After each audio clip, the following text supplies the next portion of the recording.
सांगलीमध्ये गणेशोत्सव सोहळा हा मोठ्या उत्साहाने साजरा होतोय।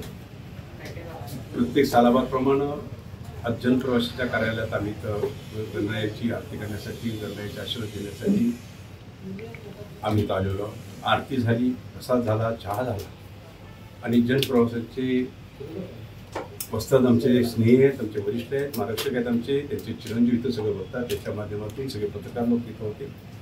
त्या माध्यमातून जनप्रवासाची आरती करताना एक वेगळा आनंद असतो आम्हाला। आणि जनप्रवास हा आमचा राजकीय मधला एक मार्गदर्शन आहे आणि तो मार्गदर्शन करत असतो आम्हाला। कुठं चुकते, कुठं चांगलं चाललंय, चांगलं चुकलं असेल तर दुरुस्त करा, ह्या माध्यमातून आम्हाला तो पुढे ढकलत असतो। त्या माध्यमातूनच आम्ही आज एवढा सिनियर म्हणलं जातं त्या पद्धतीने आम्ही इथं सिनियर आमदार म्हणून इथं तो उपलब्ध आहे। मी जनप्रवासच्या सर्व स्टाफला, सगळ्यांना आणि सगळ्या जनतेला गणरायाला प्रार्थना करतो की सुख, समाधान, शांती, सगळ्यांना आरोग्यमय जीवन द्या।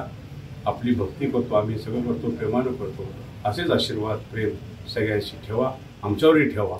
आणि एवढं करत असताना गणपती बाप्पाच्या उद्देशानं आज जनप्रवासच्या सर्व स्टाफला, सगळ्यांना गणरायाच्या शुभेच्छा। धन्यवाद।